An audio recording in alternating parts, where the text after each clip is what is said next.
हम्म अ, हाँ, तो हम पढ़ रहे थे कि भक्ति भजन हरि नाम है दूजा दुख अपार।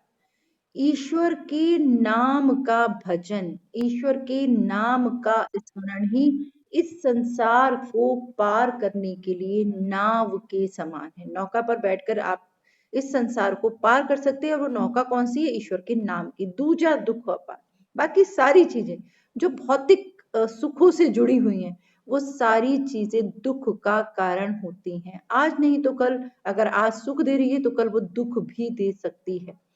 तो क्या कहते हैं, इस दुख से दूर रहने के लिए, ईश्वर के नाम की नौका पर सवार होने के लिए आपको क्या करना है? मनसा वाचा कर्मणा, मन से, वाणी से और कर्म से हमें क्या करना है? कबीर सुमिरन सार, सार माने जो पूरे विश्व के लिए एकमात्र सारांश है, जो सार है, जो मूल है।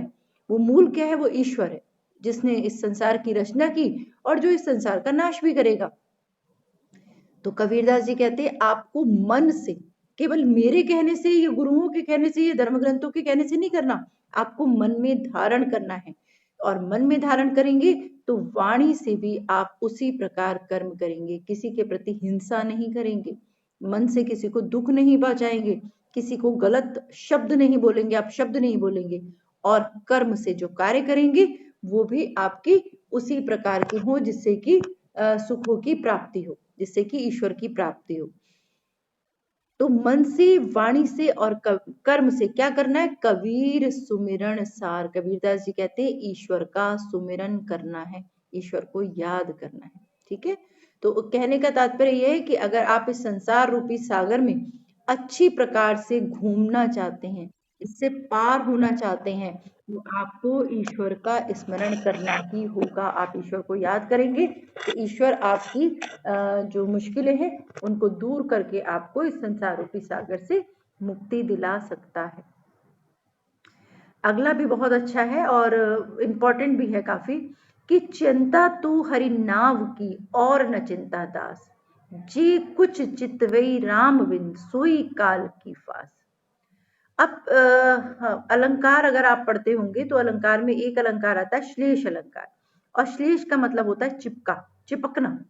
जब एक शब्द से कई सारे अर्थ चिपके हुए हों, माने जुड़े हुए हों, अर्थात ध्वनित हो रहे हों, एक शब्द से दो अर्थ निकल रहे हों या तीन अर्थ निकल रहे हों, तो वहां पर श्लेष अलंकार होता है।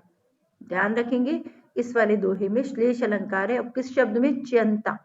चिंता क्या है? चिंता और चिंतन, दो इसके अर्थ निकलते, चिंता और चितवन, चिंतन। तो क्या कहते हैं कि चिंता तू हरि नाव, अगर आपको चिंता करनी है तो ईश्वर के नाम की चिंता करो। ये चिंता करो कि मुझे इतने दिन बीत गए, मैंने कब से मन से ईश्वर को याद नहीं किया।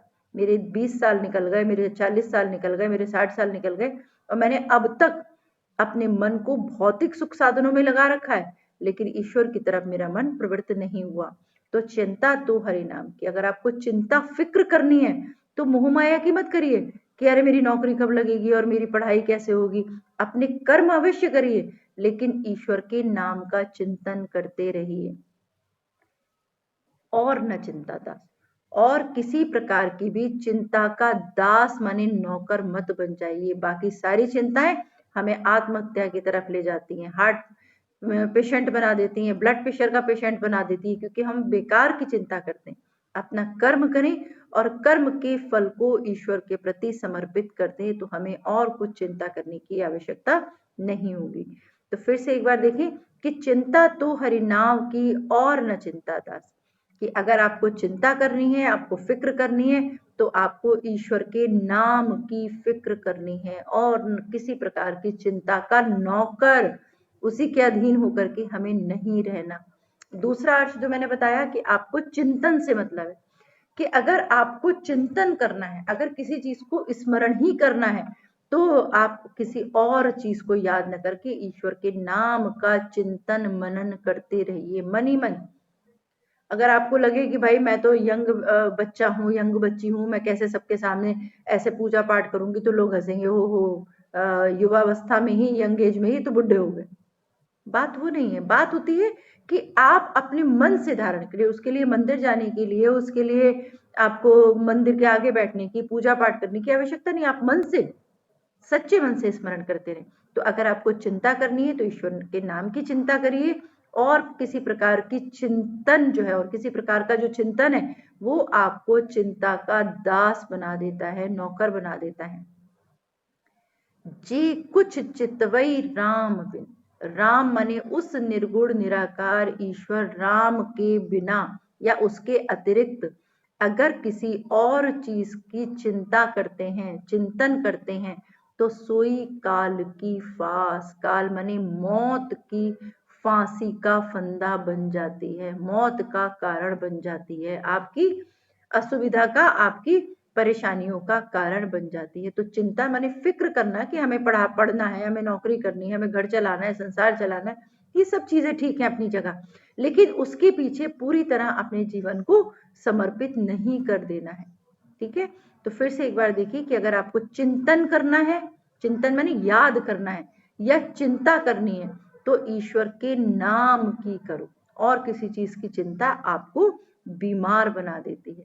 जी कुछ चितवई राम बिन, राम उस निराकार ईश्वर के स्मरण के बिना अगर आप किसी दूसरी चीज को स्मरण करते हैं, निरंतर करते हैं, उसके लिए परेशान होते हैं, उसके लिए आप अपना आपा खो देते हैं, सुध-बुध खो देते हैं, तो वो आपके मौत का, आपकी बीमारी का, आपकी असुविधा का कारण बन जाएगी। काल की फास, काल माने मौत का कारण बन सकती है। इसलिए ईश्वर को अपने कर्म करते हुए ईश्वर का स्मरण करते रहिए। अब अगला क्या कहते हैं कि कबीर सूता क्या करे, काहे न देखे जागी, संग से बिछुड़िया। माय गॉड, आज क्या है बवाल।